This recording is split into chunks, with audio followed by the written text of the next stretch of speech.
بسم الله الرحمن الرحیم حامدا ومصلیا اما بعد. د قربانۍ مسائل اهم مسائل ذکر کو.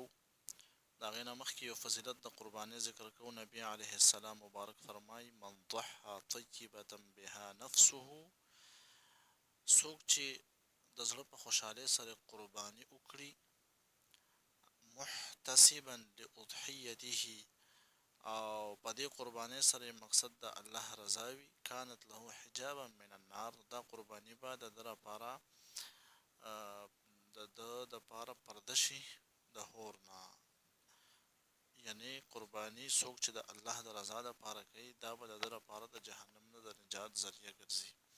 ډېر زیات فضایل راغلي دي، خو مونږ صرف دا یو حدیث ذکر کو د دې د وجې نه چې خبره اوږده نه شي. اهم مسایل د قربانۍ ذکر کو. اوله مسله د قرباني په چا باندې واجب ده؟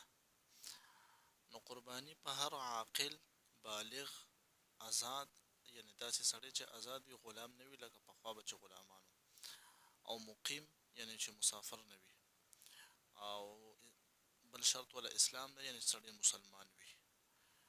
نو دا شرایط دي، په دې کس باندې قرباني واجب ده. بیا که نارینه او که زنانه نو په دې باندې قرباني واجب ده، خو چې کله صاحب نصاب وي، یعنی د نصاب مالکان وي. نصاب څومره دی؟ نصاب په سرو زرو کې 9 توله، چې چا سره 9 توله سونه وي یا 52 تولې چاندي وي، نو په دې باندې چې کوم دی قرباني هغه واجب ده.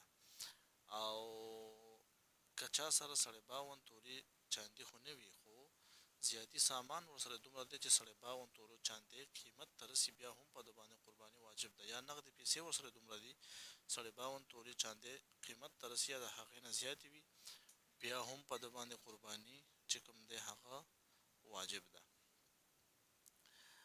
او دې کې یو خبره یاد ساتئ چې په زکات کې چې کله مونږ وایو زکات کې هم دونه نصاب دی، خو زکات کې شرط دی چې کال تیر شي.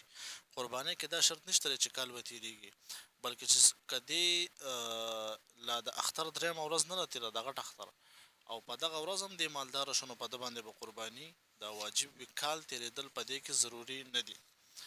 بله مسله په دې کې دا یاده کړئ چې ښځه او سړی په دې کې برابر دی. که ښځه هم صاحب نصاب وه نو په هغې به هم قرباني واجب وي، لکه څنګه چې په سړي باندې قرباني واجب وي.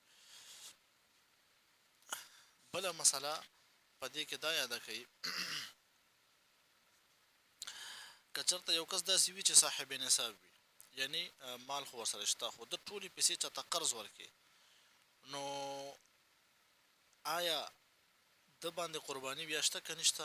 یعنی د اختر په ورځو کې ټولې پیسې چاته قرض ورکړي، نو مسله دا ده چې د باندې بیا هم قرباني شته، ځکه چې قرض ورکولو سره پیسې د ملکیت نه وتې نه دي. قرض سره هم بیا هم چې کوم دی د دې پیسو مالک دی، د دې مال مالک دی، د دې د وجې نه د باندې بیا هم قرباني چې کوم دی هغه واجب ده. البته دومره ده که یو سړی هغه د اختر په ورځو کې غریب شو، نو بیا په ده باندې قرباني هغه نشته دی، ځکه چې دی اوس مالدار نه دی، صاحب نصاب نه دی، نو په ده باندې بیا قرباني چې کوم دی هغه نشته دی.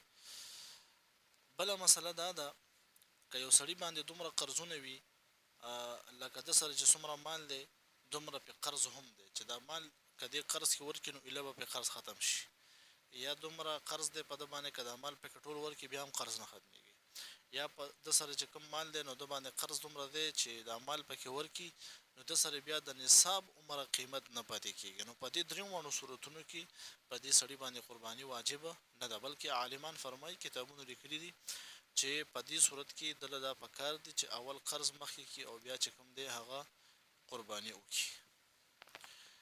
او بله مسله دا ده که چا سره صرف حرام مال وي، یعنی داسې مال وي چې په هغې باندې ملک نه ثابتېږي، مثلا د غلا مال وي ورسره یا د سود مال وي، نو په دې مال کې قرباني په ده باندې نه واجبېږي. البته که چا سره حرام مال هم وي او حلال مال هم وي، او دا حلال مال بیا نصاب ته رسي، نو په دې حلال مال کې چې کوم دی قرباني په ده باندې بیا واجب کېږي.